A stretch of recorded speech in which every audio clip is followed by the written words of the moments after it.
படிச்சு நின்றோம் முத்துகளை நின்றோம் முத்துகளை பார்க்கிறோம் இதையில் பெற்றது வேதம் இதில் இன்ட்ரெஸ்டான கதை உண்டு சூப்பரான சாஸ் உண்டு தக்கரான ஃபைட் உண்டு ஆர்ட் ப்ராமிஸ் எனக்குண்டு தக்கரான ஃபைட் உண்டு ஆர்ட் ப்ராமிஸ் எனக்குண்டு வாசிப்பேன் வாசிப்பேன் தினமும் நான் வாசிப்பேன் நேசிப்பேன் நேசிப்பேன் தினமும் நான் நேசிப்பேன் வாசிப்பேன் வாசிப்பேன்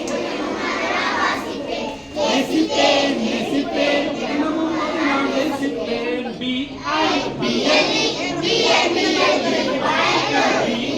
வர மாட்டேங்கிறோம்.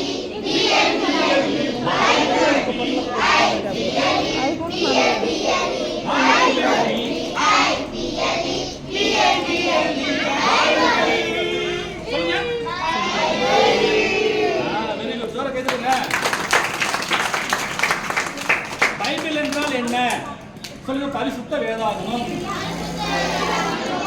ஏசப்பா நமக்கு என்ன எழுதி கொடுத்திருக்கிறார் சொல்லுங்க?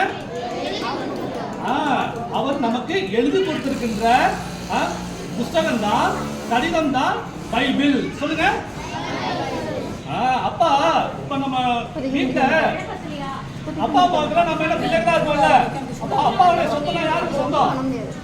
சொல்லுங்க. அப்பாவுடைய சொத்துனா யாருக்கு சொந்தம்? சொந்தம். அப்ப அதே போல ஏசப்பா நமக்கு எழுதி கொடுத்திருக்கின்ற உயில் சொத்துனா என்னது? சொல்லுங்க. பைபிள். பைபிள். அப்போ பைபிள்ல எழுதப்பட்டிருக்கிற அத்தனை வாக்கு தத்தங்களும் யாருதான் சொந்தம்? சொல்லுங்க எனக்கு. ஏன்னா பரலோக அப்பா, நம்மை படைத்த அப்பா நமக்கு ஆசீர்வாதம் எழுதி வச்சிருக்கிறாரு. சொல்லுங்க. பைபிள்ல. சொல்லுங்க. பைபிள்ல. Very good.